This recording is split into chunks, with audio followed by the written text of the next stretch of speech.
The Haber process is an industrial process in which nitrogen and hydrogen gases react together to give ammonia and heat. Ammonia is important because it's used to produce fertilizers, and fertilizers are important for the healthy growth of plants. In this process, nitrogen is easy to get because 78% of air is composed of nitrogen, and the hydrogen is obtained from natural gases like hydrocarbon and methane. In this process, it's important to notice that this is a reversible reaction where the product, which is ammonia, will dissociate back to give you the nitrogen and hydrogen. Also, as it produces heat, that means the forward reaction is an exothermic reaction, and that means also that the reversible reaction is an endothermic reaction. There are optimized conditions for this process, which are 450 degrees, 200 atmosphere pressure, and the use of iron catalyst. So let's have a look at the stages of the Haber process. First of all, nitrogen and hydrogen are fed through the pipes where they go through a compressor. The pressure is increased to 200 atmosphere and the nitrogen and hydrogen are allowed in where they are heated to 450 degrees and then they go through the reacting chamber where there is an iron catalyst bed. The hydrogen and nitrogen will react together to give the ammonia, but this is a reversible process. That means that the ammonia also will dissociate to give hydrogen and nitrogen. So all the three components will always be there.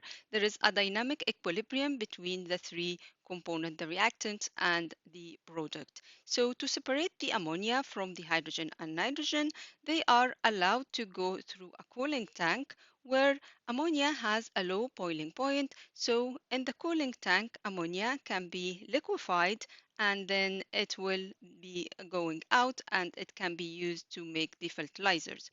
However, the hydrogen and nitrogen will stay as gases as they have high boiling points and then they will be recycled back into the process where they can be used continuously to make ammonia. So looking at this process, we said it's a reversible reaction and you need to balance or find the optimum conditions for the reaction. The optimum conditions or the conditions that are used will affect the yield, the rate of the reaction, and the cost. So the first factor that we need to look at is the temperature. What would be the optimum temperature for the process? This is an exothermic reaction, which means if the temperature is lowered, then for an exothermic reaction, the reaction will be pushed toward the exothermic route, which means the equilibrium will be towards the right-hand side of the equation, so that will mean increasing the yield. However, lower temperature will also reduce the rate of the reaction because that means the particles, the reacting particles, will have less energy to achieve the minimum rate of the reaction or to have the activation energy. However, if we increase the temperature, that will lead to a decrease in the yield because the reaction now will be pushed toward the left-hand side where there is more of the reactant than the product, but higher temperature will increase the rate of the reaction and also will increase the cost of the whole process. So to balance all of these factors, the optimum temperature for the reaction is 450 degrees. Well, there is a balance between a good yield and a good rate of the reaction, in addition to a reasonable cost. The second factor here is the pressure.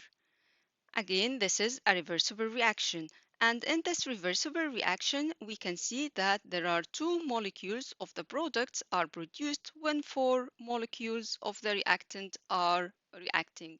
So if we increase the pressure, according to Le Chatelier principle, the reaction will push itself toward the side where there is a lower number of particles or a lower number of molecules. That means it will be pushed toward the product. That means there will be an increase in the yield. At the same time, increasing pressure will mean increase in the rate of the reaction because higher pressure means that we have the same number of molecules knocking about each other in a smaller volume. But also increasing pressure will increase the cost of the whole process and have an issue with the safety as well. So if something goes wrong with high pressure, the safety implication will be high. So to balance all of these and to find the optimum pressure for the process, the pressure is kept at 200 atmosphere.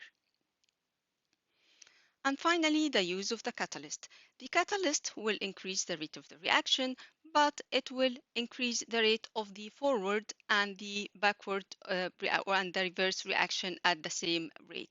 So the catalyst will not affect the yield of the product because it will not affect the balance or will not affect the equilibrium for this reaction, the equilibrium position. It will stay exactly the same. So using catalyst will not affect the yield. However, the use of the catalyst will increase the rate of the reaction because it will allow the use of lower temperature. It will allow the different reacting species to reach the minimum activation energy with lower temperature. So